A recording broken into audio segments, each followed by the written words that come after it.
सकलभूतजगलङ्का मुनिरुभाषिततीर्था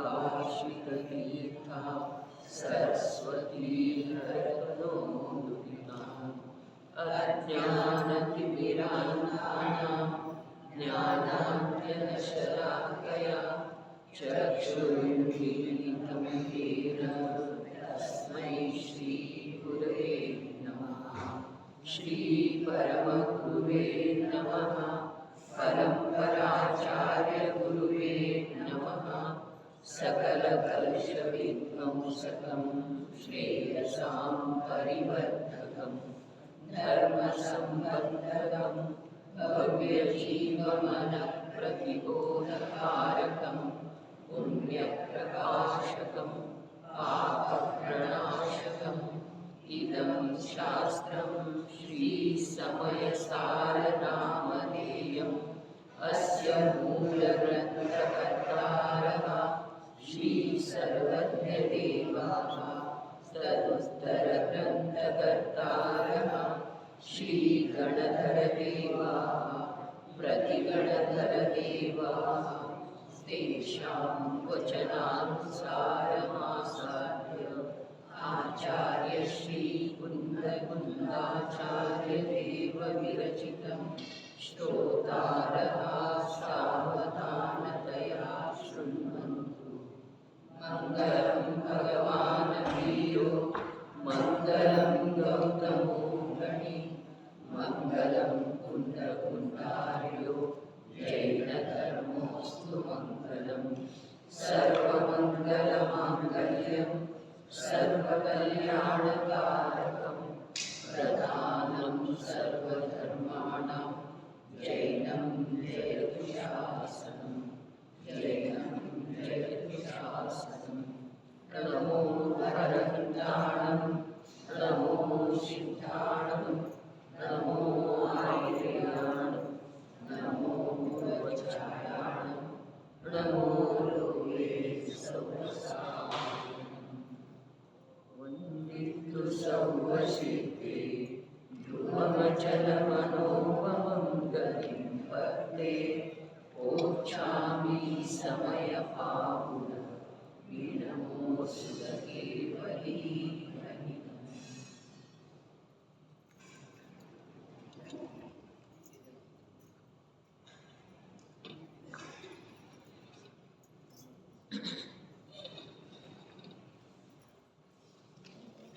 भगवान कुंद देव विरचित ಸಮಯಸಾರ ಪರಮಾಗಮದ ಮೇಲೆ ಆಚಾರ್ಯ ಶ್ರೀ ಅಮೃತಚಂದ್ರ ದೇವ ಇಂದಿಗೆ 1100 ವರ್ಷಗಳ ಪೂರ್ವದೊಳಗೆ ಆತ್ಮಖ್ಯಾತಿ ನಾಮಕ ಟೀಕೆ ರಚನೆ ಮಾಡಿದ್ದರು. ಆ ಟೀಕೆ ಸಹಿತ ಸಮಗ್ರ ಸಮಯಸಾರ ನಮ್ಮ ಕೈಯೊಳಗೆ ಇದೆ.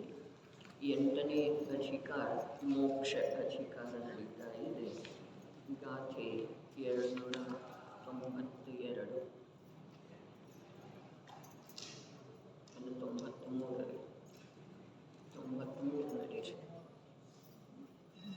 बन्धाणं च सहावं बन्धाणं च सहावं पियाणिनुम् अपणो सहावं च पियाणिनुम् अपणो सहावं च बन्धेषु जो विरज्जति सो कम्मविमोक्षणं पुनरि कम्मविमोक्षणं पुनरि बन्धनಗಳ ಸ್ವಭಾವವನ್ನು ಮೇಲಿ ಆತ್ಮಸ್ವಭಾವವನ್ನು ಅರಿತುಕೊಂಡು ಬಂಧನಗಳಿಂದ ಆವ ಮುಕ್ತನಾಗುವನವನು ಕರ್ಮಗಳಿಂದ ಮುಕ್ತನಾಗುವನು. ಎಷ್ಟು ಸ್ಪಷ್ಟ ಇದೆ ಗಾಥೆ. ಗಾಥಾರ್ಥ ಬಂಧಾಣಂ ಸಹಾವಂಚ ಬಂಧಗಳ ಸ್ವಭಾವವನ್ನು ಅಪ್ಪಣೋ ಸಹಾವಂಚ ಮತ್ತು ಆತ್ಮನ ಸ್ವಭಾವವನ್ನು ವಿಯಾಣಿದು ತಿಳಿದುಕೊಂಡು ಬಂಧೇಸು ಬಂಧಗಳ ಕುರಿತು ಜೋ ಯಾವನು ವಿರಜ್ಜದಿ ವಿರಕ್ತನಾಗುತ್ತಾನೆ ಸೋ ಅವನು ಕಮ್ಮ ವಿಮೋಕ್ಷಣಂ ಪುಣದಿ ಕರ್ಮಗಳಿಂದ ಬಿಡುಗಡೆ ಪಡೆಯುತ್ತಾನೆ. ಪ್ರಕೃತ ಶಬ್ದಗಳನ್ನು ಬಿಟ್ಟ ಬಂಧಗಳ ಸ್ವಭಾವವನ್ನು ಮತ್ತು ಆತ್ಮನ ಸ್ವಭಾವವನ್ನು ತಿಳಿದುಕೊಂಡು ಬಂಧಗಳ ಕುರಿತು ಯಾವನು ವಿರಕ್ತನಾಗುತ್ತಾನೆ ಅವನು ಕರ್ಮಗಳಿಂದ ಬಿಡುಗಡೆ ಪಡೆಯುತ್ತಾನೆ. ಇಲ್ಲಿ ಸ್ಪಷ್ಟ ಏನಿದೆ? ಬಂಧ ಮತ್ತು ಆತ್ಮನ ಸ್ವಭಾವ ತಿಳಿಯುವುದಿದೆ. ಬಂಧದಿಂದ ಯಾವ ವಿರಕ್ತ ಆಗ್ತಾನೋ ಅವ ಕರ್ಮಗಳಿಂದ ಮುಕ್ತ ಆಗ್ತಾನೆ, ಅರ್ಥಾತ್ ಬಿಡುಗಡೆ ಆಗ್ತಾನೆ. ಹಾಗಾದರೆ ಇಲ್ಲಿ ಸ್ಪಷ್ಟ ಏನಾಯಿತು? ಬಂಧ ಬೇರೆ ಇದೆ, ಕರ್ಮಗಳು ಬೇರೆ ಇದ್ದಾವೆ. ಬಂಧ ಯಾವುದಿದೆ ಮತ್ತು ಕರ್ಮಗಳು, ನಮಗೆ ಕರ್ಮಗಳದ್ದ ಬಂಧನ ಇದೆ ಅಂಥೇಳಿ ಅನ್ನಿಸ್ತಿದೆ ಅಲ್ಲ, ಆಗಮದಲ್ಲಿ ಕೂಡ ಹಾಗೆ ಕಥನ ಇದೆ. ಕರ್ಮಗಳಿಂದ ಬದ್ಧನಾದಂಥ ಪುರುಷ ಕೇವಲ ಬಂಧನದ ಸ್ವರೂಪವನ್ನು, ಇಲ್ಲೇ ಬಂದು ಹೋಯ್ತಲ್ಲ, ಕೇವಲ ಬಂಧನದ ಸ್ವರೂಪವನ್ನು ತಿಳಿಯುವುದರಿಂದ ಅವನು ಮುಕ್ತ ಆಗೋದಿಲ್ಲ. ಆ ಬಂಧನದ ಛೇದ ಮಾಡುವುದರಿಂದ ಅವನು ಮುಕ್ತ ಆಗ್ತಾನೆ, ಹೀಗೆ ಹೇಳಿದ್ದಾರೆ. ಹಾಗಾದರೆ ಬಂಧನಗಳನ್ನು ತಿಳಿಯುವುದ ಮತ್ತು ಬಂಧನಗಳ ಛೇದ ಮಾಡುವುದ? ಇಲ್ಲಿ ನಿಜವಾಗಿ ಬಂಧನ ಯಾವುದಕ್ಕೆ ಹೇಳಿದರು? ಬಂಧನ ಯಾವುದಕ್ಕೆ ಹೇಳಿದರು? ಪುಣ್ಯ ಪಾಪ ಅಧಿಕಾರದೊಳಗೆ ಗಾಥೆ ನೋಡಿದ್ದೇವ್ರಲ್ಲ, ಯಾವ ಶುಭಾಶುಭ ಭಾವದೊಳಗೆ ಅಥವಾ ರಾಗದೊಳಗೆ ಆಸಕ್ತ ಅದನೋ ಅವ ಕರ್ಮದಿಂದ ಬದ್ಧ ಆಗ್ತಾನೋ, ನಿರಾಸಕ್ತ ಯಾವದನೋ ಅವ ಕರ್ಮದಿಂದ ಮುಕ್ತ ಆಗ್ತಾನೆ, ಬಿಡುಗಡೆ ಆಗ್ತಾನೆ. ಹಾಗಾದರೆ ಬಂಧನದ ಕಾರಣ ಅಥವಾ ಬಂಧನ ಜಡ ಕರ್ಮಗಳು ಇಲ್ಲ. ಯಾವುಗಳನ್ನು ಕರ್ಮ ಅನ್ನುವಂಥ ಶಬ್ದ ಪ್ರಯೋಗ ವಿಕಾರಿ ಭಾವಕ್ಕನೂ ಇದೆ ಮತ್ತು ಜ್ಞಾನಾವರಣಾದಿ ಪುದ್ಗಲ ಕಾರ್ಮಣ ವರ್ಗಣಗಳ ಅವಸ್ಥಾ ವಿಶೇಷಕ್ಕನೂ ಇದೆ ಮತ್ತು ದೇಹಾದಿಗಳಿಗನೂ ಕರ್ಮ ಅನ್ನುವಂಥ ಶಬ್ದ ಇದೆ ರೀ. ದೇಹಾದಿಗಳು ಯಾವ ಆಹಾರ ವರ್ಗಣದಿಂದ ರಚಿಸಲ್ಪಟ್ಟಿದ್ದಾವೆಯೋ ಅವುಗಳನ್ನು ಕರ್ಮ ಅಂತಾರೆ. ಕಾರ್ಮಾಣ ವರ್ಗಣಗಳಿಂದ ರಚಿಸಲ್ಪಟ್ಟಿರುವಂಥ ಯಾವ ಉದ್ಗಲದ ರಚನೆ ಇದೆಯೋ ಅದನ್ನು ದ್ರವ್ಯ ಕರ್ಮ ಅಂತಾರೆ. ಮೋಹ ರಾಗ ದ್ವೇಷ ಮೊದಲಾದ ಚೈತನ್ಯ ಸ್ವಭಾವದ ವಿಕೃತಿ ಏನಿದೆ ಅದನ್ನು ಭಾವಕರ್ಮ ಅಂತಾರೆ. ಹಾಗಾದ್ರೆ ನಿನ್ನೆ ಮುಂಜಾನೆ ಸ್ಪಷ್ಟ ಸ್ವಲ್ಪ ಮಾಡುವಂಥ ಪ್ರಯತ್ನ ಮಾಡಿದ್ದಿತ್ತು.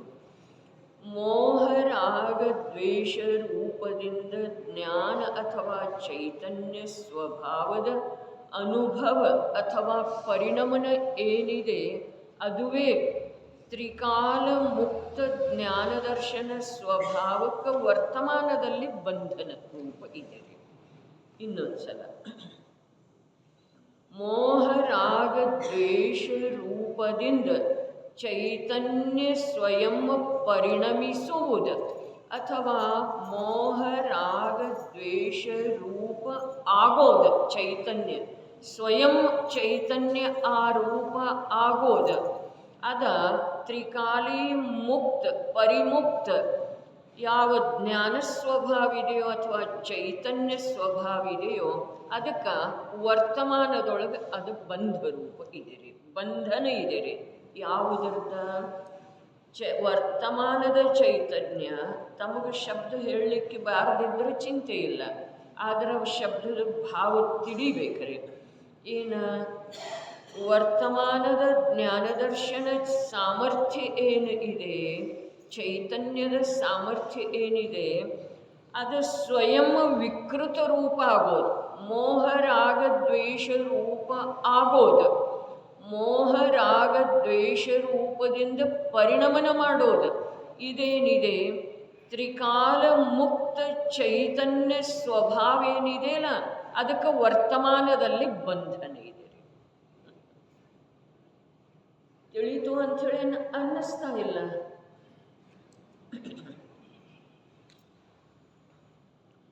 ಜೀವದ ಏನು ಜ್ಞಾನದರ್ಶನ ಅರ್ಥಾತ್ ಚೈತನ್ಯ ಸ್ವಭಾವ ಇದೆಯೋ ಅದು ಮೋಹರಾಗ ದ್ವೇಷ ರೂಪ ಆಗ್ತಾ ಇರೋದು. ಚಿದ್ ವಿಕಾರ ರೂಪದಿಂದ ಜೀವ ಪರಿಣಮನ ಮಾಡ್ತಾ ಇರೋದು. ಆ ಪರಿಣಮನ ಅಥವಾ ಆ ಆಗುವಿಕೆ ಏನಿದೆಯಲ್ಲ, ಅದ ತ್ರಿಕಾಲದಲ್ಲೂ ಮುಕ್ತವಿರುವಂಥ ಚೈತನ್ಯ ಸ್ವಭಾವಕ್ಕೆ ವರ್ತಮಾನದಲ್ಲಿ ಬಂಧನ ಇದೆ. ನಿಜವಾಗಿ ಭೂತಕಾಲದ ಬಂಧನ ಯಾವ ಲೆಕ್ಕಕ್ಕೆ ಇಲ್ಲ, ಭವಿಷ್ಯ ಕಾಲದ ಬಂಧನದ ಪರಿಚಯ ನಮಗಿಲ್ಲ, ಅದು ಆಗ್ತಿದೆ ಅಥವಾ ಇಲ್ಲ. ವರ್ತಮಾನದೊಳಗ ಯಾವ ಚೈತನ್ಯ ಸಾಮರ್ಥ್ಯ ಪ್ರಗಟ ಇದೆಯಲ್ಲ, ಪ್ರತಿ ಸಮಯಕ್ಕೆ ಪ್ರಗಟ ಇರ್ತಿದ್ದೀರಿ. ಪ್ರತಿಯೊಂದು ದ್ರವ್ಯ ಉತ್ಪಾದ ವ್ಯಯ ರೂಪದಿಂದ ನಿರಂತರ ಪರಿಣಮನ ಮಾಡ್ತಾ ಇರ್ತಿದೆ, ಧ್ರುವ ಸ್ವರೂಪದಿಂದ ಇದ್ದುಕೊಂಡು. ಹಾಗಾದ್ರೆ ಆ ಚೈತನ್ಯದ ಯಾವ ಪರಿಣಮನ ಇದೆಯಲ್ಲ, ಅನಾದಿ ಕಾಲದಿಂದ ಚೈತನ್ಯ ಸ್ವಭಾವದ ಯಾವ ಪರಿಣಮನ ಇದೆಯಲ್ಲ, ಆ ಪರಿಣಮನ ಚಿದ್ ವಿಕಾರ ರೂಪ ಆಗ್ತಾ ಇದೆ, ವಿಕಾರ ರೂಪ ಆಗ್ತಾ ಇದೆ, ಮೋಹರಾಗದ್ವೇಷ ರೂಪ ಆಗ್ತಾ ಇದೆ. ಆ ಆಗುವಿಕೆ ಅಥವಾ ಆ ರೂಪದ ಪರಿಣಮನ ಏನಿದೆ, ಅದ ತ್ರಿಕಾಲಿ ಜ್ಞಾನ ದರ್ಶನ ಚೈತನ್ಯ ಸ್ವಭಾವದಿಂದ ಇರುವಂಥ ಆ ಸಾಮರ್ಥ್ಯಕ್ಕೆ ವರ್ತಮಾನದಲ್ಲಿ ಬಂಧನ ರೂಪ ಇದೆ ರೀ. ಏನು ಬಂಧನ ರೂಪ ಇದೆ? ವಿಕಾರ ರೂಪ ಆಗೋದು. ಆ ವಿಕಾರ ರೂಪ ಆದ ನಂತರ ಆ ಚೈತನ್ಯ ಏನಾಯಿತು? ವಿಕಾರದಿಂದ ತಿರೋಭೂತ ಆಯಿತು ಅಥವಾ ಬದ್ಧಾಯ್ತು. ಹೌದೇನಿಲ್ರಿ?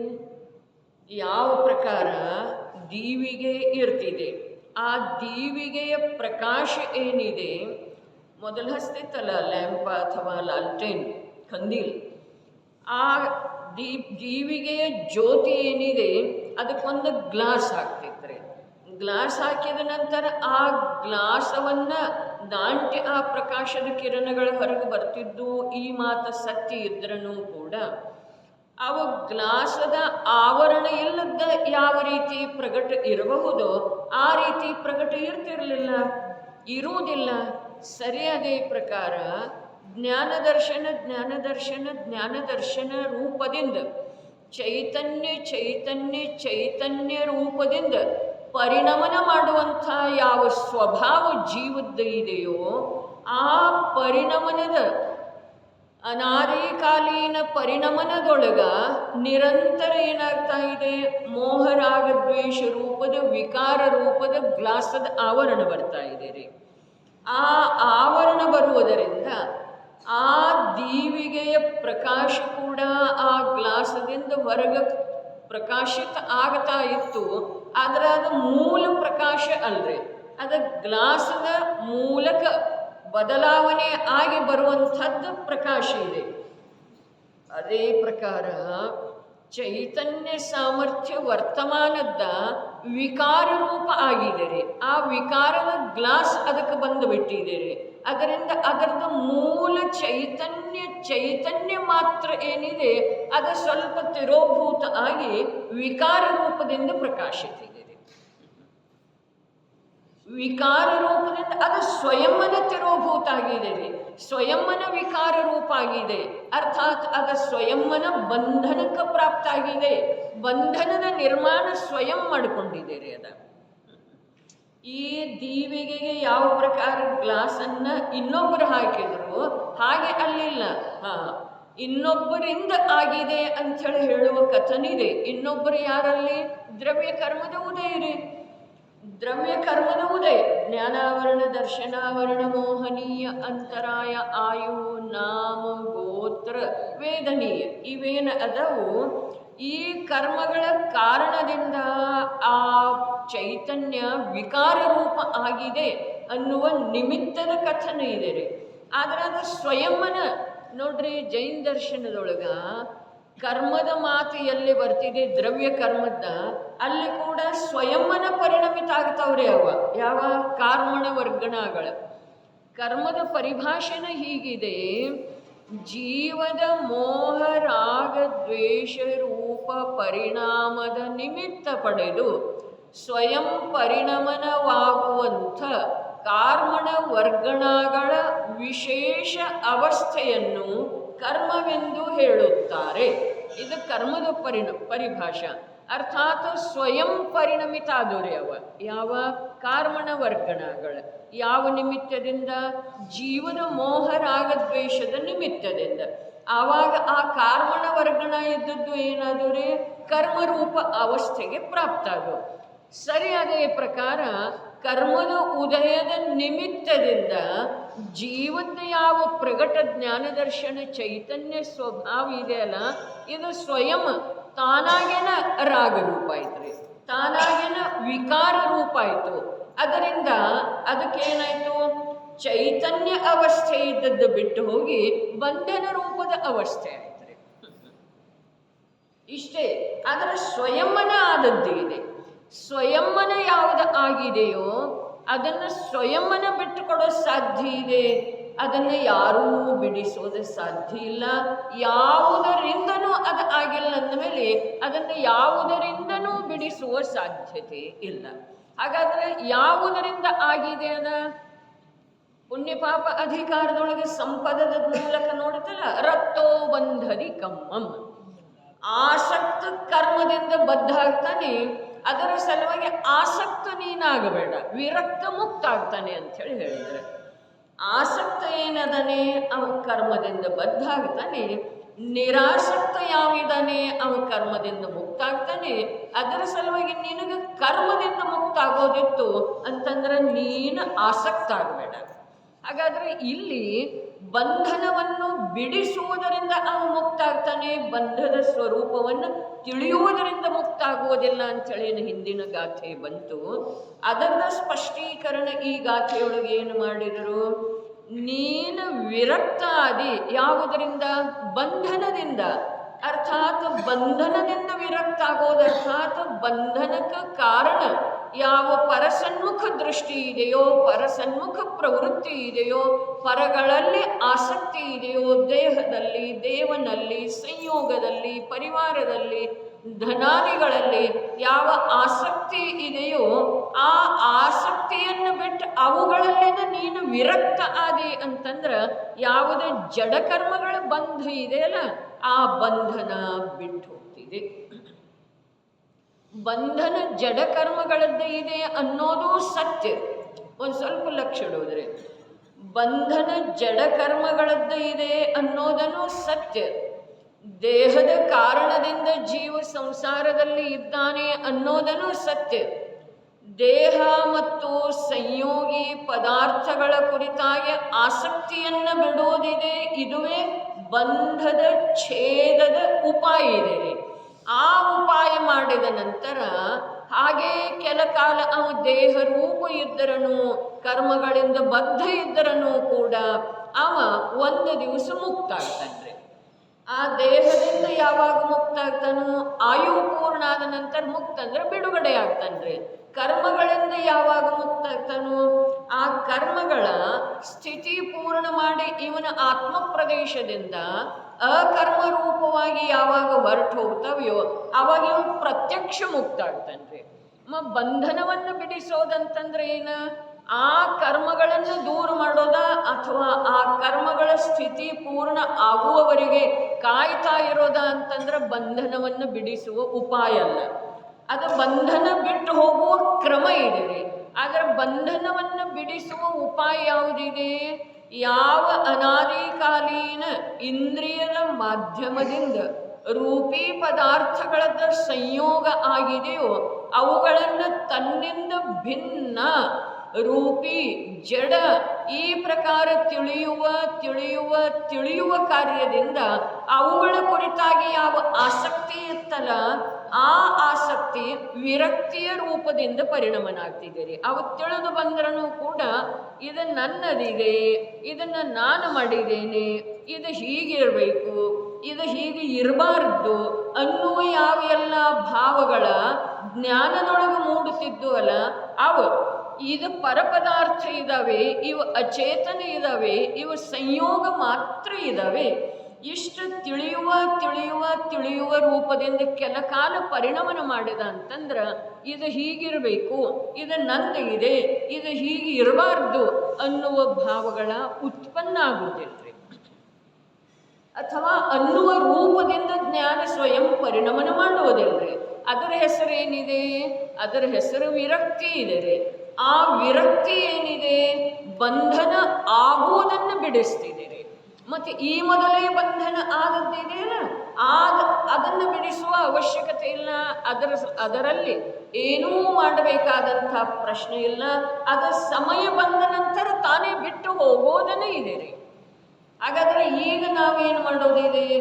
ಬಂಧನವನ್ನು ಬಿಡಿಸುವುದ ಅರ್ಥಾತ್ ಏನು ಹೇಳಿದರು ನೋಡ್ರಿ.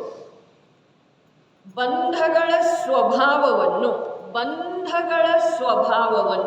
ಮತ್ತು ಆತ್ಮನ ಸ್ವಭಾವವನ್ನು ತಿಳಿದುಕೊಂಡು ಬಂಧಗಳ ಕುರಿತು ಯಾವನು ವಿರಕ್ತನಾಗುತ್ತಾನೆ.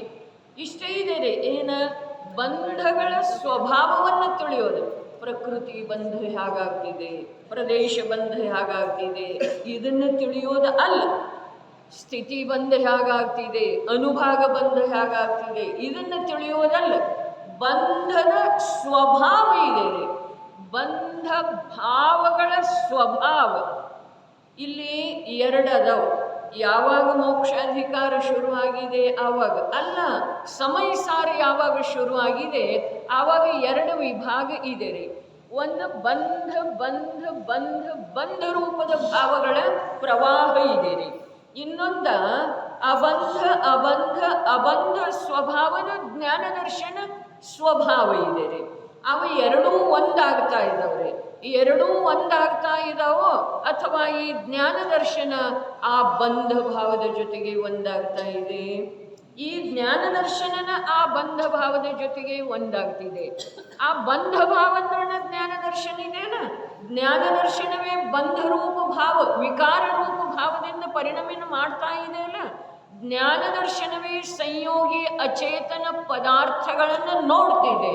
ಜ್ಞಾನ ದರ್ಶನವೇ ಸ್ವಯಂ ತಾನಾಗಿನ ಇದು ನನ್ನದು ಅಂಥೇಳಿ ಅಂದುಕೊಳ್ತಿದೆ, ಮನ್ನಿಸ್ತಿದೆ, ತಿಳಿತಿದೆ. ಇದು ನನ್ನದು. ಅಂಗಡಿಯೊಳಗಿರುವಂಥ ಸಾಡಿ ನಂದಾಯ್ತೋ ಅಥವಾ ಇಲ್ರಿ?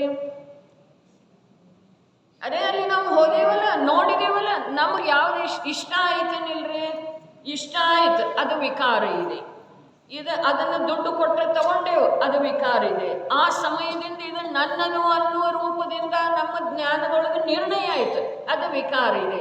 ಅದು ಒಳ್ಳೆಯದಿದೆ ಅನ್ನುವ ನಿರ್ಣಯ ಆಯ್ತು, ಅದು ಇಷ್ಟ ಬುದ್ಧಿ ರೂಪದ ವಿಕಾರ ಇದೆ. ಅದು ಹೀಗಿರಬೇಕು ಅನ್ನುವ ಜ್ಞಾನದ ಮತ್ತು ವಿಕಾರ ಆಯ್ತು. ಆಗ ಏನಿದೆ? ಅದು ವಿಕಾರ ಇದೆ. ಅರ್ಥಾತ್ ಇವೆಲ್ಲ ವಿಕಾರಗಳ ಅಂಗಡಿಯಲ್ಲಿರುವಂಥ ಆ ಶೀರೆಗೆ ಸಂಬಂಧಿಸಿದ ಹಾಗೆ ಇವೆಲ್ಲ ವಿಕಾರಗಳ ಆ ಶೀರೆಯ ಕಾರಣದಿಂದ ಇದ್ದು ಆದವೋ ಅಥವಾ ಸ್ವಯಂ ನಾನೇ ಮಾಡಿದನ್ರಿ? ನಾನೇ ಮಾಡಿದ್ದೆ. ಹಾಗಾದರೆ ಯಾವಾಗ ನಾನು ಯಾವ ವಿಕಾರ ಮಾಡಿದೆನೋ, ಯಾರು ಮಾಡಿದ್ರು? ಜ್ಞಾನ ಸ್ವಭಾವವೇ ಮಾಡಿದ್ರಿ, ಚೈತನ್ಯ ಸಾಮರ್ಥ್ಯವೇ ಮಾಡಿತು.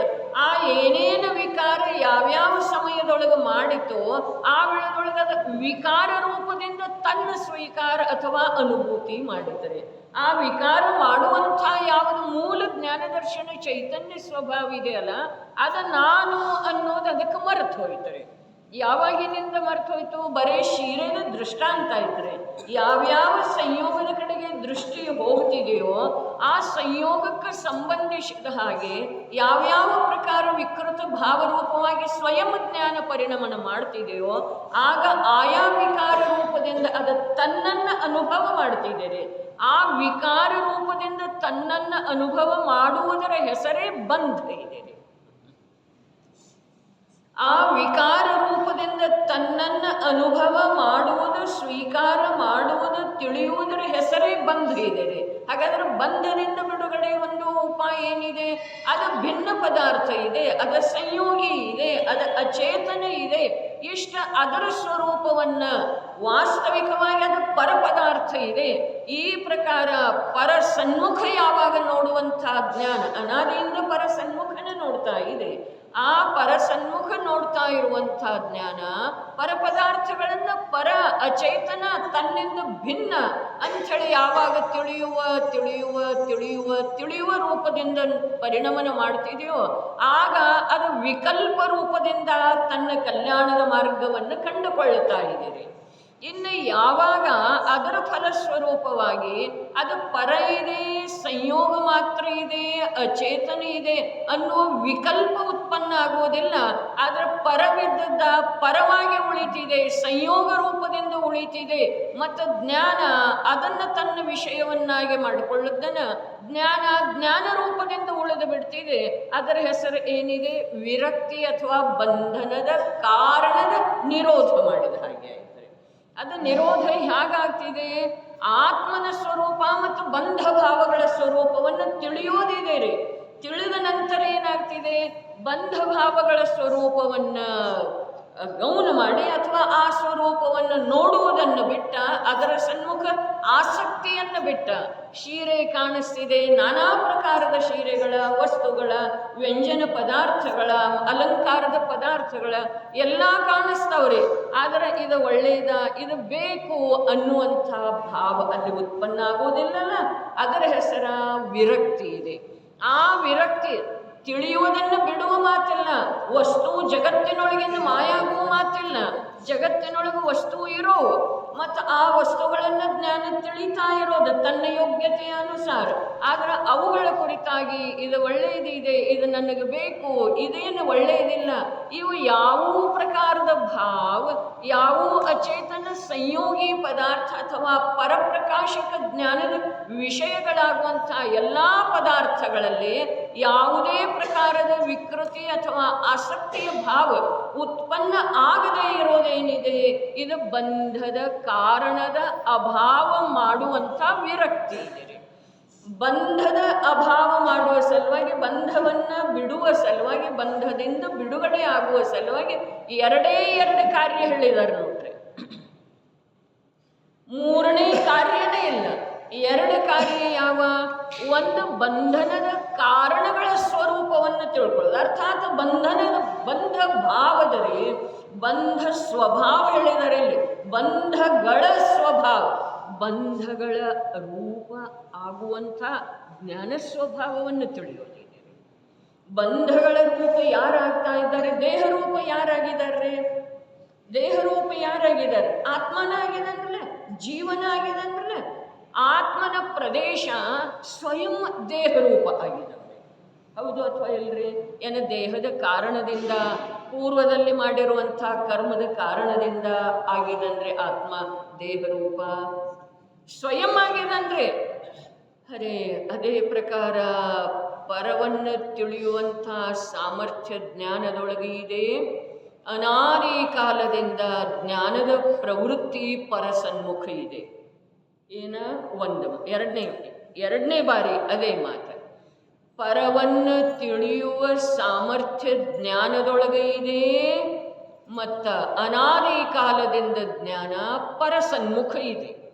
ಹಾಗಾದರೆ ಪರಪದಾರ್ಥಗಳ ಅವನು ತಿಳಿಯುವ ಸಾಮರ್ಥ್ಯದಿಂದ ತಿಳಿದು ಬರ್ತಾ ಇದ್ದವ್ರಿ. ಅವ ಪರಸನ್ಮುಖ ಅನಾದಿ ಕಾಲದಿಂದ ಇರುವುದರಿಂದ ತಿಳಿದು ಬರ್ತಾ ಇದ್ದವ್ರಿ. ವಿಶ್ವದೊಳಗೆ ಪದಾರ್ಥಗಳ ಇದಾವೆ ಅಂಥೇಳಿ ಇವನ ಜ್ಞಾನದೊಳಗೆ ತಿಳಿದು ಬರ್ತಾ ಇದ್ದಾವೆ. ಹೀಗೆ ಮಾತಿಲ್ಲ. ಪರಪದಾರ್ಥಗಳು ನಮಗೆ ತಿಳಿದು ಬರಲಿಕ್ಕೆ ಕಾರಣ ಯಾವ್ದ? ಪರಪದಾರ್ಥಗಳ ಇರುವಿಕೆ ಏನ್ರಿ? ಅಲ್ಲ. ಹಾಗಾದ್ರೆ ಪರಪದಾರ್ಥಗಳು ನಮಗೆ ತಿಳಿದು ಬರಲಿಕ್ಕೆ ಕಾರಣ ಏನ್ರಿ?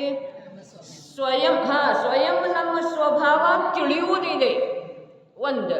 ಮತ್ತು ಅನಾದಿ ಕಾಲದಿಂದ ಆ ತಿಳಿಯುವ ಕಾರ್ಯ ಪರವನ್ನು ಆಶ್ರಯಿಸನೇ ಇದೆ, ಪರಸನ್ಮುಖನೇ ಇದೆ. ಹೀಗಾಗಿ ಪರಪದಾರ್ಥಗಳು ತಿಳಿದು ಬರ್ತವೆ. ಅವು ಯಾವುದೇ ರೂಪದಿಂದ, ಇವನ ಸಾಮರ್ಥ್ಯದಿಂದ ಯಾವುದೇ ರೂಪವಾಗಿ ತಿಳಿದು ಬಂದ್ರೂ ಕೂಡ ಅವು ಪರವೇ ಇದಾವೆ. ಕನ್ನಡಿಯೊಳಗೆ ಯಾವ ವಸ್ತು ಪ್ರತಿಫಲಿತ ಆದ್ರೂ ಕೂಡ ಅದು ಕನ್ನಡಿಯಿಂದ ಭಿನ್ನನೇ ಇದೆ ರೀ. ಹೌದೇನಿಲ್ರಿ? ಕನ್ನಡಿಯೊಳಗ ಯಾವುದೇ ವಸ್ತು, ಯಾವುದೇ ಅಂದ್ರೆ ಯಾವುದೇ ಎದುರಿಗಿರ್ತಿದೆಯೋ ಅದರೇ, ಅದನ್ನು ತಕೊಂಡು ಹೋಗಿ ಇನ್ನೊಂದು ವಸ್ತುವಲ್ಲಿ ಇಟ್ಟೋದ್ರೆ ಅದು ಪ್ರಕಾಶಿತ ಆಗ್ತಿದೆ. ಆದರೆ ಕನ್ನಡಿಯಿಂದ ಅವು ಎಲ್ಲ ಭಿನ್ನನೇ ಅದಾವ್ರಿ. ಮತ್ತು ಕನ್ನಡಿಯೊಳಗೆ ಯಾವುದು ಪ್ರಕಾಶಿತ ಆಗ್ತಾ ಇದೆಯಲ್ಲ ಅದು ಕನ್ನಡಿಯ ಅವಸ್ಥೆ ಇದೆ. ಕನ್ನಡಿಯ ಆ ರೂಪ ಆಗಿರೋದ ಅದಕ್ಕೆ ಕನ್ನಡಿಯ ಅವಸ್ಥೆ ಇದೆ, ವರ್ತಮಾನದ್ದು. ಸರಿಯಾದ ಪ್ರಕಾರ ಜೀವ ಪರಸನ್ಮುಖ ಇದ್ದುಕೊಂಡ ಈ ದೇಹದ್ರ ನಾನು, ಈ ಧನ ನನ್ನದು, ಈ ಮನೆ ನನ್ನದು, ಈ ಪುತ್ರಾನಿಕರ ನನ್ನವರು ಅನ್ನುವಂಥ ಯಾವ ಭಾವ, ಬಂಧ ರೂಪದ ಭಾವ ಅದವಲ್ಲ, ಅವು ಪುತ್ರಾನಿಕರಿಂದ, ಮನೆಯಿಂದ, ಧನದಿಂದ ಆಗಿಲ್ಲ. ಅವುಗಳ ರೂಪದಿಂದ ಸ್ವಯಂ ಈತ ಪರಿಣಮನ ಮಾಡಿದಂದ್ರೆ ಯಾವ ಕಾರಣದಿಂದ? ಯಾವ ಕಾರಣದಿಂದ? ಎರಡು ಹೇಳ್ತಲ್ಲ, ಒಂದು ಜೀವದ ಸ್ವಭಾವ ತಿಳಿಯುವುದಿದೆ, ಎರಡನೇದು ಅನಾದಿ ಕಾಲದಿಂದ ಆ ಸ್ವಭಾವದ ದೃಷ್ಟಿ ಪರಸನ್ಮುಖ ಇದೆ. ಇಷ್ಟು ಕಾರಣ ಆಯ್ತು. ಇಷ್ಟರಿಂದ ಕಾರ್ಯ ಆಗಲಿಲ್ಲ. ಆದರೆ ಅದರಲ್ಲಿ ತನ್ನ ಜ್ಞಾನ ಸ್ವಭಾವ ಆ ಪರಪದಾರ್ಥಗಳಿಂದ ಭಿನ್ನಿದೆ ಅನ್ನುವ ಜ್ಞಾನ ಇಲ್ಲದೆ ಇರೋದು, ಅನ್ನುವ ಎಚ್ಚರ ಇಲ್ಲದೆ ಇರೋದು.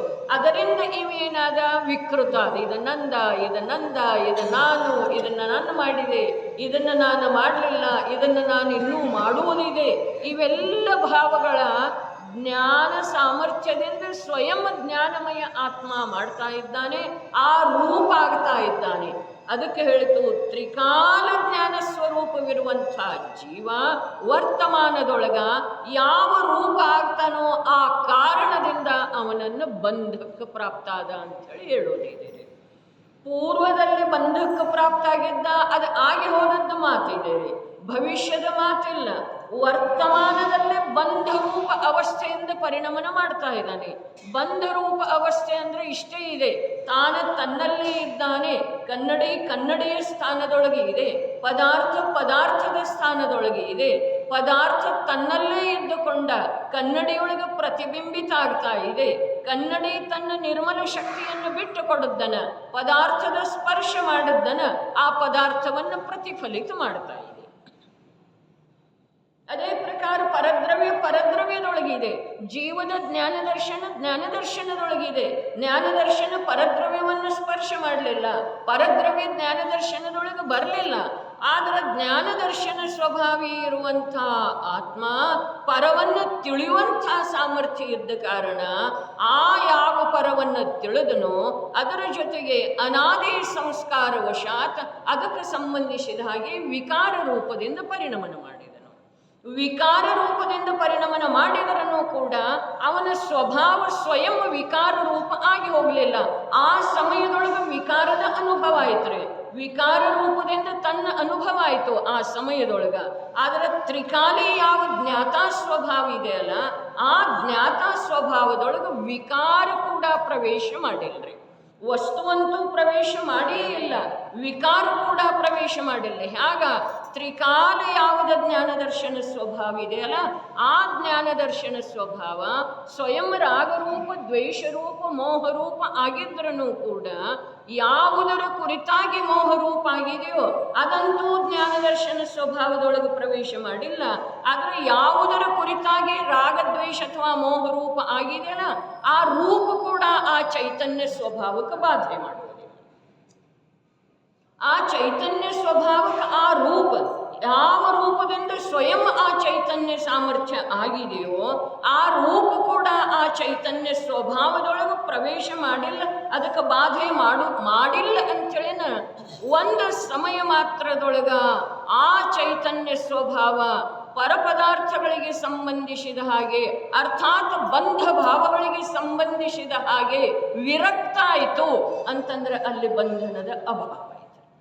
ಒಂದೇ ಸಮಯದೊಳಗಡೆ ಈ ಸಮಯದಲ್ಲಿ ಬಂಧ ರೂಪದ ಭಾವದಿಂದ ಸ್ವಯಂ ಚೈತನ್ಯ ಪರಿಣಮನ ಮಾಡ್ತಾ ಇದೆ, ಮುಂದಿನ ಸಮಯದೊಳಗೆ ಬಂಧ ರೂಪದ ಭಾವದಿಂದ ವಿರಕ್ತ ಆಯಿತು, ಅರ್ಥಾತ್ ಜ್ಞಾನದರ್ಶನ ಮಾತ್ರವೇ ತನ್ನ ಅನುಭವ ಮಾಡಿತು ಅಂತಂದ್ರೆ ಅದು ಬಂಧನದಿಂದ ಮುಕ್ತ ಆಯ್ತು ರೀ. ಒಂದು ವೇಳೆ ಆ ಚೈತನ್ಯ ಸಾಮರ್ಥ್ಯ ಆ ಬಂಧ ಭಾವದ ಜೊತೆಗೆ ಏಕರೂಪ ಆಗ್ತಿತ್ತು ಅಂತಂದ್ರೆ ಅದನ್ನು ಭಿನ್ನ ಮಾಡೋದು ಸಾಧ್ಯ ಆಗ್ತಿರ್ಲಿಲ್ಲ. ಏಕರೂಪದ ಅನುಭವ ಮಾಡುವ ವೇಳೆದೊಳಗೂ ಕೂಡ ಅದು ಏಕರೂಪ ಆಗಿಲ್ಲ. ಶಬ್ದ ತಿಳಿತಾ ಇದೆ ಅಂದ್ಕೊಳ್ತೇನೆ ರೀ. ಏಕರೂಪದ ಅನುಭವ, ಅರೆ ಈ ಗ್ರಂಥ ನನ್ನದು ಅನ್ನುವ ಭಾವ ಏನು ಬಂತಲ್ಲ, ಒಂದು ಸ್ವಲ್ಪ ತಿಳ್ಕೊಳ್ಳುವ ಪ್ರಯತ್ನ, ಅರ್ಥಾತ್ ಪ್ರತ್ಯಕ್ಷ ಪ್ರಯೋಗ ಮಾಡುವ ಪ್ರಯತ್ನ. ಈ ಗ್ರಂಥ ನನ್ನದು. ಗ್ರಂಥ ಮೊದಲು ಜ್ಞಾನದ ವಿಷಯ ಆಯ್ತದೆ. ಆಗ್ತಾ ಇದ್ದ ಹಾಗೆ ಅದೇ ಸಮಯದೊಳಗ ಇಲ್ಲಿ ಬರೆದಿರುವಂಥ ಅಕ್ಷರದ ಮೇಲಿಂದ ಇದು ನನ್ನದೇ ಇದೆ ಅನ್ನುವಂಥದ್ದು ಆ ಜ್ಞಾನ ಸ್ವಯಂ ಪರಿಣಮನ ಮಾಡಿದ್ದಾರೆ ಆ ರೂಪದಿಂದ. ಅರೆ, ಆ ರೂಪದಿಂದ ಇದನ್ನು ನೋಡುವ ರೂಪದಿಂದ ಪರಿಣಮನ ಮಾಡಿರುವಂಥ ಜ್ಞಾನ, ಇದು ನನ್ನದು ಅಂಥೇಳಿ ತಿಳಿಯುವ ರೂಪದಿಂದ ಪರಿಣಮನ ಮಾಡಿರುವಂಥ ಜ್ಞಾನ, ನಿಜವಾದ ಜ್ಞಾನದೊಳಗ ಆ ಪ್ರಕಾರದ ವಿಕಾರ ಇಲ್ಲ. ಪೂರ್ಣ ರೂಪದಿಂದ ಜ್ಞಾನ ಆ ವಿಕಾರಮಯ ಆಗಿ ಹೋಗಿಲ್ಲ. ಆ ವಿಕಾರಮಯ ಆಗಿ ಹೋಗ್ತಿತ್ತು ಅಂತಂದ್ರೆ ಇದು ನನ್ನದು ಅಂಥೇಳಿ ತಿಳಿಯುವ ಕಾರ್ಯ ಆಗಲಿ, ಇದು ನನ್ನದು ಅಂಥೇಳಿ ಇದು ಗ್ರಂಥ ತಿಳಿಯುವ ಮತ್ತು ಇದು ನನ್ನದು ಅಂಥೇಳಿ ತಿಳಿಯುವ ಶ್ರದ್ಧೆ ಮಾಡುವ ಕಾರ್ಯ ಆಗುತ್ತಿರಲಿಲ್ಲ. ತಿಳ್ಕೊಳ್ಳೋದ್ರೆ ಯಾವ ಪರದ್ರವ್ಯಗಳ ಸನ್ಮುಖ ನಮ್ಮ ಜ್ಞಾನ ಇದೆಯೋ, ಆ ಯಾವ ಪರದ್ರವ್ಯಗಳು ನಮ್ಮ ಜ್ಞಾನದ ವಿಷಯ ಆಗ್ತಾ ಇದ್ದಾವೆಯೋ, ಅಥವಾ ಯಾವ ಪರದ್ರವ್ಯಗಳಿಗೆ ಸಂಬಂಧಿಸಿದ ವಿಕೃತ ಭಾವರೂಪದಿಂದ ನಮ್ಮ ಜ್ಞಾನ ಪರಿಣಮನ ಮಾಡ್ತಾ ಇದೆಯೋ, ಆ ವಿಕೃತ ಭಾವಗಳ ಸ್ವರೂಪವನ್ನು ತಿಳ್ಕೊಳ್ಳೋದು. ಅವುಗಳ ಸ್ವರೂಪ ಏನಿದೆ? ಅವುಗಳ ಸ್ವರೂಪ ಕ್ಷಣವರ್ತಿ ಇದೆ.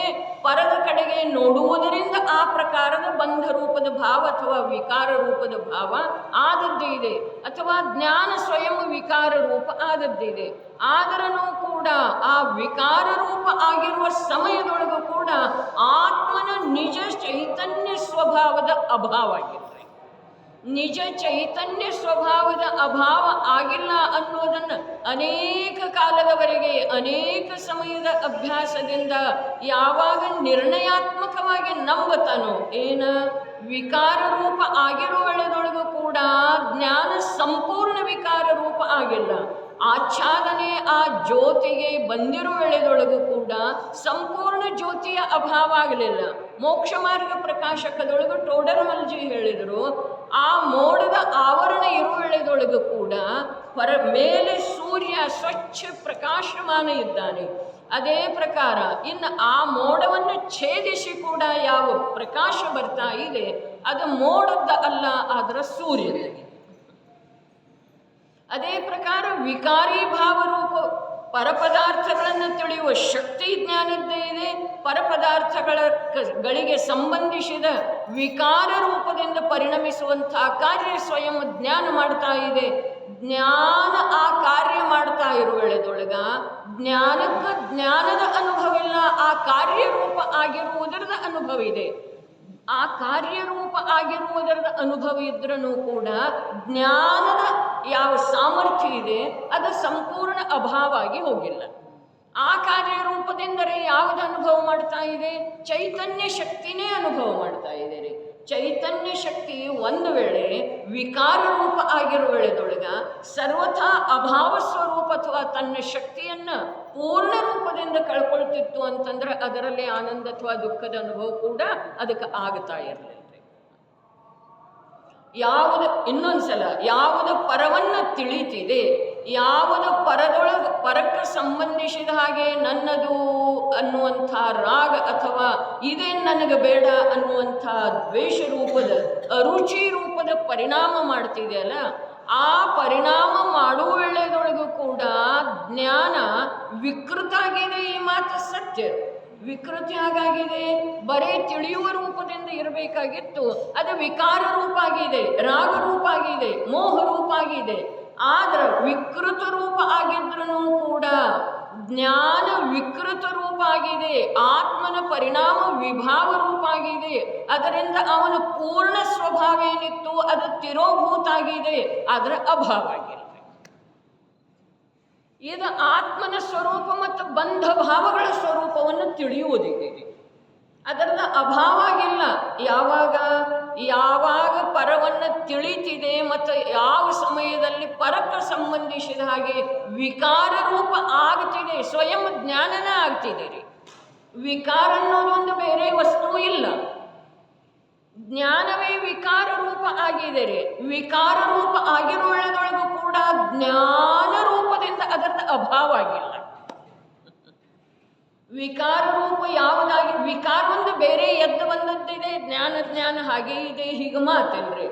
ಕನ್ನಡಿ ಪ್ರತಿಬಿಂಬಿತ ಸ್ವಯಂ ವಸ್ತುವನ್ನು ಪ್ರತಿಬಿಂಬಿತ ಮಾಡ್ತಾ ಇರುವ ಹಾಗೆ ಅದರದ್ದು ಪರಿಣಮನ ಆಗಿದೆ ಅಲ್ಲ. ಹೌದು ಅಥವಾ ಇಲ್ರಿ? ಕನ್ನಡಿಯ ಪರಿಣಾಮನವೇ ಇದೆ. ಎದುರಿಗೇನು ನಾವು ಕನ್ನಡಿಯನ್ನು ನೋಡ್ತೇವೆ, ನಮ್ಮ ಮುಖ ಕಾಣಿಸ್ತಿದೆ, ಅದು ನಮ್ಮ ಮುಖದ ಕಾರಣದಿಂದ ಅಲ್ಲಿ ಕನ್ನಡಿಯೊಳಗ ಮುಖದ ಪ್ರತಿಬಿಂಬ ಇಲ್ಲ. ಆ ಮುಖದ ನಮ್ಮ ಮುಖದ ಕಾರಣದಿಂದ, ನಮ್ಮ ಮುಖ ಅಲ್ಲಿ ಇರುವುದರಿಂದ, ನಾವು ಕನ್ನಡಿಯನ್ನು ನಮ್ಮ ಮುಖದ ಎದುರಿಗೆ ಹಿಡಿಯುವುದರಿಂದ ಕನ್ನಡಿಯೊಳಗ ನಮ್ಮ ಮುಖದ ಪ್ರತಿಬಿಂಬ ಬಿದ್ದಿದೆ ಅನ್ನೋದು ಸಂಯೋಗ ದೃಷ್ಟಿಯ ಮೂಲಕ ಸತ್ಯರೇ. ಇಲ್ಲದಿದ್ರೆ ಆ ಪ್ರತಿಬಿಂಬ ರೂಪದಿಂದ ಸ್ವಯಂ ಕನ್ನಡಿ ಪರಿಣಮಿಸಿದೆ. ನಮ್ಮ ಮುಖವನ್ನು ದರ್ಶಿಸುವ ರೂಪದಿಂದ ಅಥವಾ ನಮ್ಮ ಮುಖದ ಅನುರೂಪವಾಗಿ ಸ್ವಯಂ ಕನ್ನಡಿಯ ಆ ನಿರ್ಮಲತೆ ಏನಿದೆ, ಸಾಮರ್ಥ್ಯ ಏನಿದೆ, ಅದರ ಕಾರಣದಿಂದ ಆ ಪರ್ಯಾಯ ಹಾಗೆ ಆಗಿದೆ. ಕನ್ನಡಿಯ ಆ ಪರ್ಯಾಯ ರೂಪದಿಂದ, ಅರ್ಥಾತ್ ನನ್ನ ಮುಖವನ್ನು ಅದು ಪ್ರತಿಬಿಂಬಿತ ಮಾಡುವ ವೇಳೆದೊಳಗೂ ಕೂಡ ಕನ್ನಡಿತನದ ಅಭಾವ ಆಗಿಲ್ಲ. ಮತ್ತು ಆ ಮುಖರೂಪದಿಂದ ಪರಿಣಾಮನ ಅದು ಕನ್ನಡಿನ ಮಾಡಿದೆ. ನನ್ನ ಮುಖದ ಕಾರಣದಿಂದ ಆಗಿಲ್ಲ. ನನ್ನ ಮುಖ ಅಂತೂ ಭಿನ್ನ ಇದೆ, ಭಿನ್ನ ಪ್ರದೇಶದೊಳಗಿದೆ, ಕನ್ನಡಿಯನ್ನು ಸ್ಪರ್ಶ ಮಾಡಿಲ್ಲ. ಎದುರಿಗಿಟ್ಟಿರುವಂಥ ವಸ್ತುವಂತೂ ಎದುರಿಗೆ ದೂರದಲ್ಲಿ 4 ಫೂಟ್ ಮುಂದೆ ದೂರ ಇದೆ ರೀ. ಅದ ಕನ್ನಡಿಯೊಳಗ ಆ ವಸ್ತು ಕಾಣಿಸ್ತಾ ಇದೆ. ಗುಲಾಬಿ ಪುಷ್ಪ ಇದೆ, ಅಥವಾ ಮಲ್ಲಿಗೆ ಪುಷ್ಪ ಇದೆ, ಅಥವಾ ಅರಳಿರುವಂಥ ಕಮಲ ಇದೆ ರೀ. ಆ ಕಮಲವನ್ನು ಎದುರಿಗೆ ಒಂದು ಪೀಠದ ಮೇಲೆ ಅಥವಾ ಟೇಬಲ್ ಮೇಲೆ ಇಟ್ಟದ್ದಿದೆ ರೀ. ಅದರದ ಪ್ರತಿಬಿಂಬ ಇಲ್ಲಿ ಕಾಣಿಸ್ತಾ ಇದೆ. ಇಲ್ಲಿ ಕಮಲ ಇದ್ದ ಹಾಗೆ ಕಾಣಿಸ್ತಾ ಇದೆ. ಆ ಕಮಲ ಇದ್ದ ಹಾಗೆ ಕಾಣಿಸ್ತಾ ಇರೋದು ಕನ್ನಡಿಯ ಅವಸ್ಥೆ ಇದೆ ರೀ. ಕಮಲದ ಕಾರಣದಿಂದಲ್ಲ, ಕಮಲದ ಒಂದು ಅಂಶ ಕೂಡ ಪಾತ್ರ ಅದರೊಳಗೆ ಇಲ್ಲ. ಅದೇನಿದೆ? ಕನ್ನಡಿಯದೇ ಅವಸ್ಥೆ ಇದೆ ರೀ. ಹೀಗಿದ್ರೂ ಕೂಡ ಆ ಕನ್ನಡಿಯ ಕಮಲದ ರೂಪದ ಏನು ಅವಸ್ಥೆಯ ರೂಪದಿಂದ ಕನ್ನಡಿ ಪರಿಣಮನ ಮಾಡಿದೆಯೋ, ಆ ಪರಿಣಮನದಿಂದ ನಿಜವಾದ ಕನ್ನಡಿಯ ಸ್ವರೂಪ ಭಿನ್ನ ಇದೆ ರೀ. ಅದು ಕಮಲದ ರೂಪ ಆಗಿ ಹೋಗ್ತಿತ್ತು ಅಂತಂದ್ರೆ ಇನ್ನೊಂದು ಯಾವುದೇ ವಸ್ತು ಇಟ್ಟ ನಂತರ ಅದು ಪ್ರತಿಬಿಂಬಿತ ಆಗುತ್ತೆ. ಸರಿ, ಅದೇ ಪ್ರಕಾರ ಗತಿಗಳಿಗೆ ಸಂಬಂಧಿಸಿದ ಹಾಗೆ, ಸಂಯೋಗಿ ಪದಾರ್ಥಗಳಿಗೆ ಸಂಬಂಧಿಸಿದ ಹಾಗೆ, ದೇವಶಾಸ್ತ್ರ ಗುರುಗಳಿಗೆ ಸಂಬಂಧಿಸಿದ ಹಾಗೆ ಯಾವ್ಯಾವ ಪ್ರಕಾರದ ತಿಳಿವಳಿಕೆ, ಆ ತಿಳಿವಳಿಕೆಯ ಜೊತೆಗೆ ಯಾವ್ಯಾವ ಪ್ರಕಾರದ ವಿಕಾರ ನಮ್ಮಲ್ಲಿ ಆಗುತ್ತಿದೆಯೋ ಅದು ನಮ್ಮ ಜ್ಞಾನ ಸಾಮರ್ಥ್ಯದಿಂದ ಆದದ್ದು ಇದೆ.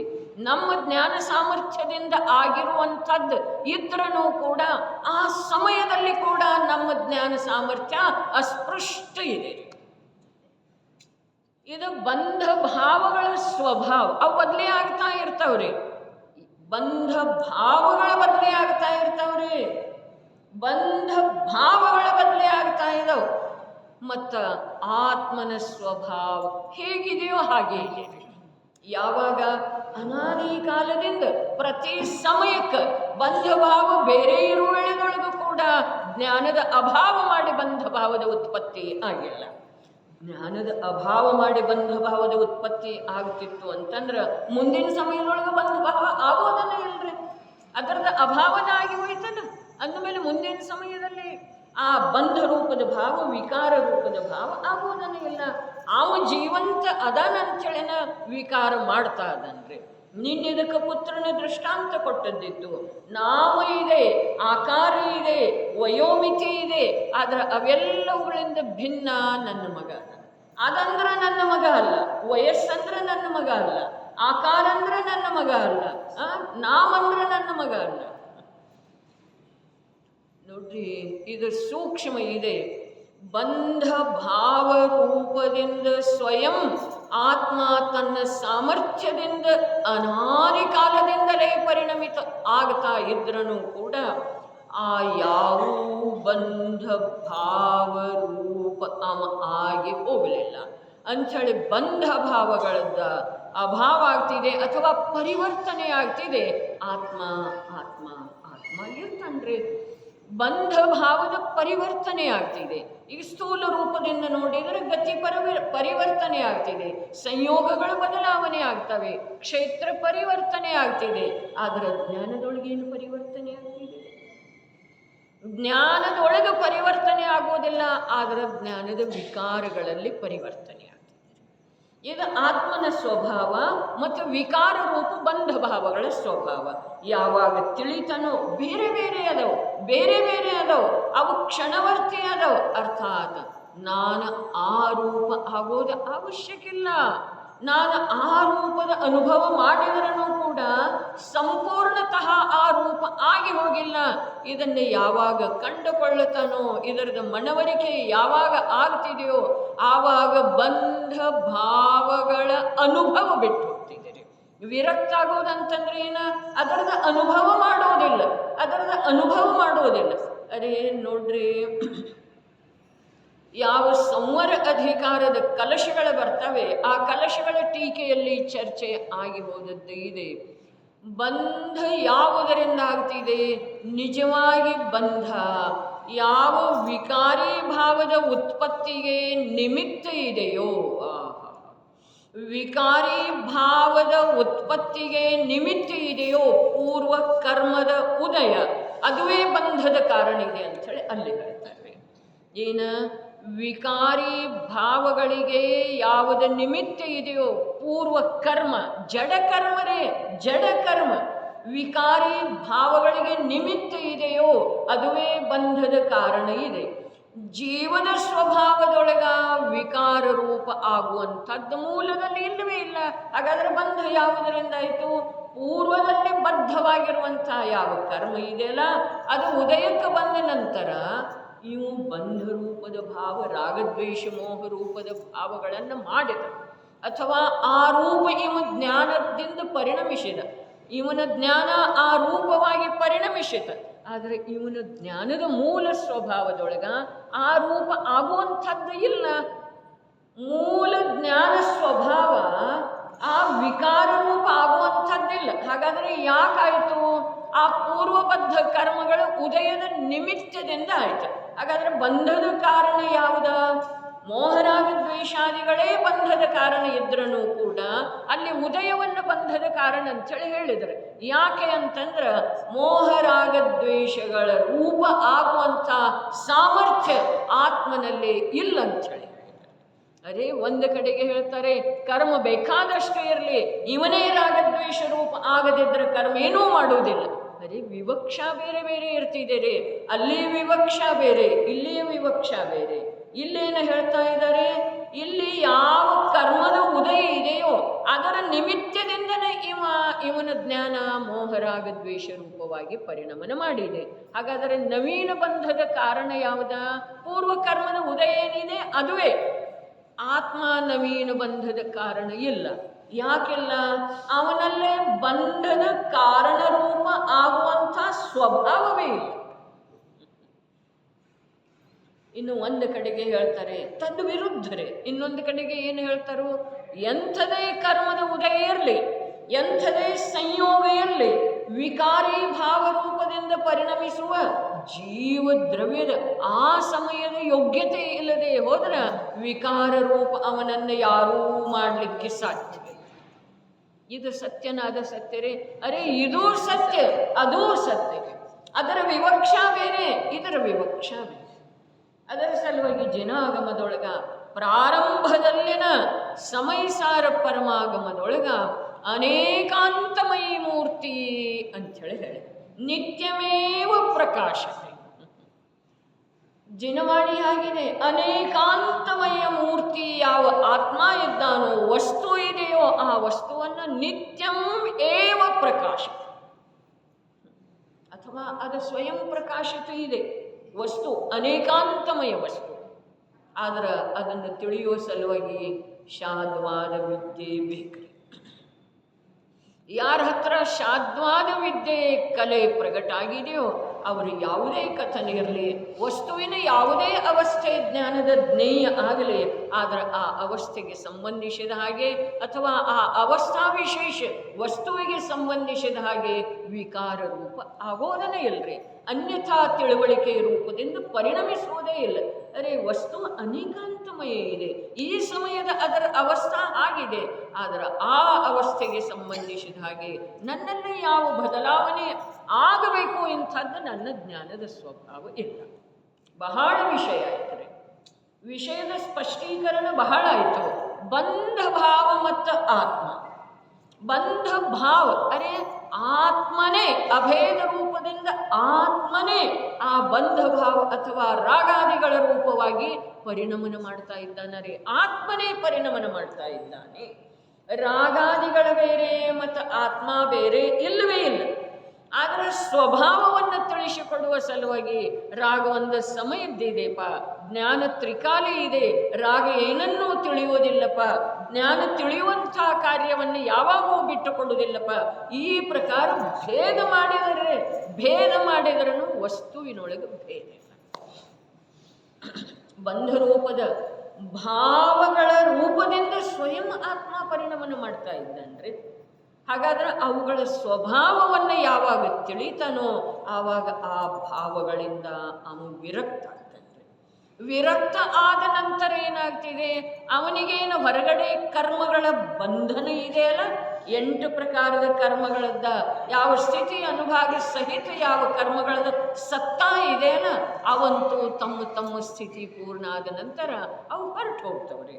ಹಾಗಾದ್ರೆ 8 ಕೋಟಿ ಇಷ್ಟ ಸಾಗರ ಉತ್ಕೃಷ್ಟ ಬಂಧ ಆದದ್ದಿದೆಯಲ್ಲ, 30 ಕೋಟಿ ಸಾಗರ, 20 ಕೋಟಿ ಸಾಗರ, 70 ಕೋಟಿ ಸಾಗರ, ಏನು ಆ ದ್ರವ್ಯ ಕರ್ಮಗಳದ್ದು ಘಾತಿ ಕರ್ಮಗಳದ ಸತ್ತಾ ಸ್ಥಿತಿ ಹೇಳಿದಾರಲ್ಲ, ಅಷ್ಟೆಲ್ಲ ಬಂಧ ಎಷ್ಟೋ ಕಾಲದಿಂದ ಆದದ್ದಿದೆಯಲ್ಲ, ಅದೆಲ್ಲ ಎಲ್ಲಿ ಹೋಗ್ತಿದೆ?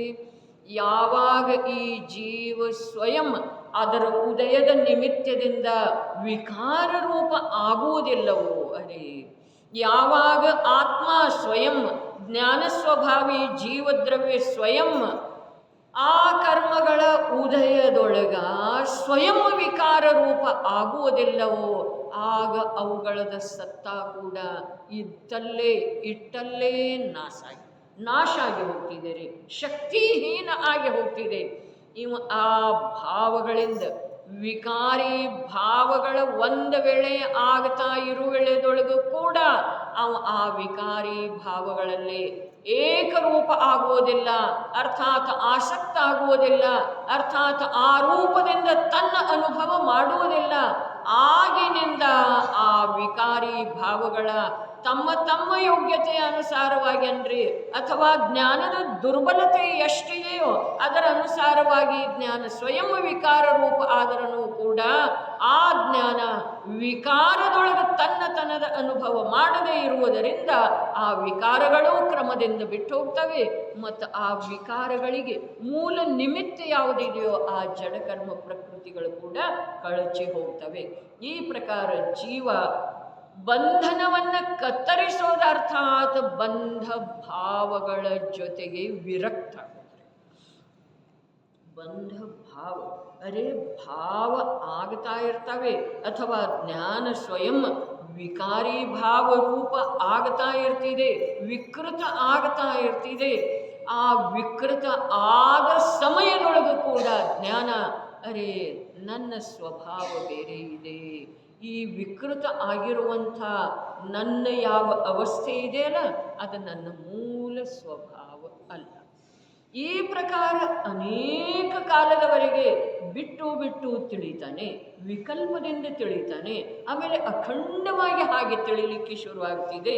ಹಾಗೆ ಯಾವಾಗ ಆಗ್ತಿದೆಯೋ ಆಗ ವಿಕಾರ ರೂಪದಿಂದ ತನ್ನ ಅನುಭವೇನ ಆಗುತ್ತಿತ್ತೋ ಅದು ಬಿಟ್ಟು ಹೋಗ್ತಿದೆ. ಅದು ಬಂಧದ ಛೇದ. ಏನು ಹೇಳಿದರು ನಡೆದರು. ಬಂಧಗಳ ಸ್ವಭಾವವನ್ನು ಮತ್ತು ಆತ್ಮನ ಸ್ವಭಾವವನ್ನು ಇದು ಇರೋದು ಮೋಕ್ಷ ಅಧಿಕಾರ. ಆದರೆ ಹೇಳಿರೋದು ಬಂಧ ಭಾವಗಳ ಸ್ವಭಾವವನ್ನು ತಿಳಿಯೋದು. ಬಂಧ ಭಾವಗಳ ಸ್ವಭಾವವನ್ನು ತಿಳಿಯೋದಿದೆ ರೀ. ಬಂಧ ಭಾವಗಳ ಹಿಂದೆ ಇರುವಂಥ ತನ್ನ ಸ್ವಭಾವವನ್ನು ತಿಳಿಯೋದಿದೆ ರೀ. ಬಂಧ ಭಾವಗಳ ರೂಪ ಆಗತಾ ಇರುವಂಥ ತನ್ನ ಸಾಮರ್ಥ್ಯವನ್ನು ತಿಳಿಯೋದಿದೆ ರೀ. ಅದು ಸಾಮರ್ಥ್ಯ ಇದೆ ರೀ ಅಥವಾ ದುರ್ಬಲತೆ ಇದೆ ರೀ. ಬಂಧ ಭಾವ ರೂಪ ಆಗ್ತಾ ಇರೋದು ಜ್ಞಾನದ ಸಾಮರ್ಥ್ಯ ಇದೆ ರೀ, ಅಥವಾ ಬಂಧ ಭಾವ ರೂಪ ಆಗ್ತಾ ಇರೋದ ಜ್ಞಾನದ ಅನುಭವ ಮಾಡದೇ ಇರುವಂಥ ದುರ್ಬಲತೆ ಇದೆ ರೀ. ಒಂದೇ ವಾಕ್ಯ ವಾಕ್ಯದೊಳಗ ಅಥವಾ ಒಂದೇ ಕಾರ್ಯದೊಳಗ ಅಸ್ತಿ ಮತ್ತು ನಾಸ್ತಿ ಎರಡೂ ಬಂಧ ಭಾವರೂಪ ಆಗ್ತಾ ಇರೋದ ಜ್ಞಾನದ ಸಾಮರ್ಥ್ಯ ಇದೆ ರೀ. ಬಂಧ ಭಾವರೂಪ ತನ್ನ ಅನುಭವ ಮಾಡ್ತಾ ಇರೋದ ಜ್ಞಾನದ ದುರ್ಬಲತೆ ಇದೆ ರೀ. ಹಾಗಾದ್ರೆ ಏನು ಮಾಡಬೇಕಾಗಿತ್ತದ? ಜ್ಞಾನ ಭಾವದ ಅನುಭವ ಮಾಡಬೇಕಾಗಿತ್ತು, ಜ್ಞಾನತನದ ಅನುಭವ ಮಾಡಬೇಕಾಗಿತ್ತು ಅಂಥೇಳಿ ಅದು ದುರ್ಬಲತೆ ಇದೆ. ಮತ್ತು ಸಾಮರ್ಥ್ಯ ಯಾವಾಗ? ಅರೆ ಒಂದು ಕ್ಷಣವರ್ತಿ ವಿಕಾರ ರೂಪ ಆಗೋದ ಇದು ಜ್ಞಾನದ ಸಾಮರ್ಥ್ಯ ಅಲ್ಲವೇ ಅಲ್ಲವ? ಅಂದರೆ ಇದು ಜ್ಞಾನದ್ದೇ ಸಾಮರ್ಥ್ಯ ಇದೆ. ವಿಕಾರ ಅಥವಾ ಪರಪದಾರ್ಥ ಅವನಿಗೇನು ಮಾಡಲಿಲ್ಲ. ಹೀಗೆ ಜ್ಞಾನದ ಸಾಮರ್ಥ್ಯವನ್ನು, ತನ್ನ ಅಪರಾಧ ನಿರಪರಾಧ ಸ್ವಭಾವವನ್ನು, ಅಪರಾಧ ಆಗ್ತಾ ಇರುವ ವೇಳೆದೊಳಗೂ ಕೂಡ ಅವನು ನಿರಪರಾಧ ಸ್ವಭಾವದ ಅಭಾವ ಆಗಿಲ್ರಿ. ನಿರಪರಾಧ ಸ್ವಭಾವದ ಅಭಾವ ಆದ್ರೆ ಅಪರಾಧಗಳ ಅಭಾವ ಸಾಧ್ಯ. ಅದಕ್ಕೆ ಬಂಧ ಭಾವಗಳ ಸ್ವಭಾವ ಮತ್ತು ಆತ್ಮನ ಸ್ವಭಾವ ಇಲ್ಲಿ ಸ್ಪಷ್ಟ ಶಬ್ದ ಇದೆ. ಬಂಧ ಭಾವಗಳ ಸ್ವಭಾವ ಅರ್ಥಾತ್ ಬಂಧ ಭಾವಗಳ ರೂಪದಿಂದ ಆಗ್ತಾ ಇರುವಂಥ ಈ ಚೈತನ್ಯ ಸ್ವಭಾವ ಮತ್ತು ಆತ್ಮನ ಸ್ವಭಾವ ಅರ್ಥಾತ್ ತನ್ನ ಸ್ವಭಾವ. ತನ್ನ ಸ್ವಭಾವ ಇಲ್ಲಿ ಭೇದ ಜ್ಞಾನ ಇದೆ ರೀ. ಬಂಧ ಭಾವಗಳ ರೂಪ ಬಂಧ ಭಾವಗಳ ಸ್ವಭಾವ, ಬಂಧ ಭಾವಗಳ ಸ್ವಭಾವ ಮತ್ತು ಆತ್ಮನ ಸ್ವಭಾವ. ಆತ್ಮ ಅಂದ್ರೆ ನಾನು, ಬಂಧ ಭಾವಗಳಂದ್ರೆ ನನ್ನ. ವ್ಯತ್ಯಾಸ ಇದೇನಿಲ್ರಿ? ಆತ್ಮ ಅಂದ್ರೆ ನಾನು, ಬಂಧ ಭಾವಗಳಂದ್ರೆ ನನ್ನ. ನಾನು ಬೇರೆ ಮತ್ತು ನನ್ನ ಮಕ್ಕಳು ಬೇರೆ ಇಲ್ಲರೆ. ಇರುವಾಗ ಕೂಡ ಅವರು ನನ್ನ ಮಕ್ಕಳನ್ನ ಅದರಲ್ಲ, ನನ್ನ ಮಕ್ಕಳನ್ನ ಇರುವಾಗ ಕೂಡ ಅವರು ನಾನಲ್ಲ. ತಿಳಿತೇನಿಲ್ರಿ?